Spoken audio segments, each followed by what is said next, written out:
కొన్ని కుటుంబాల్లో అత్త కోడళ్ళు తండ్రి కొడుకులు అలాగా ఉమ్మడి కుటుంబంలో కలిసి ఉన్నారనుకోండి.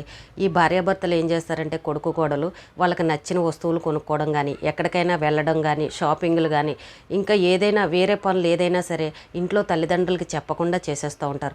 అప్పుడు తల్లిదండ్రులు దాన్ని చూసి వాళ్ళకు ఒక రకమైన కోపం వస్తుంది. ఇంట్లో పెద్ద ముండా కొడుకులు మేము ఉన్నాం కదా, మాకు ఏ విషయం చెప్పరు చేయరు, వాళ్ళకి నచ్చినట్టు చేస్తూ ఉంటారు, డబ్బుని ఇష్టం వచ్చినట్టు ఖర్చు పెడుతూ ఉంటారు, మేము ఉన్నది ఎందుకు ఇంకా అని చెప్పేసి వాళ్ళలో ఒక ఉక్రోషం వచ్చి ఒక కోపం వచ్చి ఇంకా ఆ కోపాన్ని చిన్న చిన్న గొడవలకి కారణాలు అవుతూ ఉంటాయి. ఎప్పుడైనా సరే మీరు ఏ పని చేసినా కూడా పెద్దవాళ్ళకు ఒక మాట చెప్పండి. మేము బయటకు వెళ్తున్నామన్నో లేదంటే ఇది కొంటున్నామన్నో దాని గురించి వివరంగా అర్థమయ్యేలాగా చెప్పారు అని అంటే వాళ్ళు కూడా అర్థం చేసుకుంటారు. మీరు చెప్పకపోతేనే ఇంకా గొడవలు ఎక్కువ అవుతాయి. కాబట్టి గొడవలు ఎక్కువ రాకుండా కుటుంబం అంతా చక్కగా సంతోషంగా ఉండాలి అని అంటే ముందు ఏదైనా సరే పెద్దవాళ్ళకి చెప్పి మీరు ఆ పనులు చేసుకోండి. అలా చేస్తే కనుక పెద్దవాళ్ళకు కూడా కొంచెం గౌరవాన్ని ఇచ్చినట్టు అవుతారు.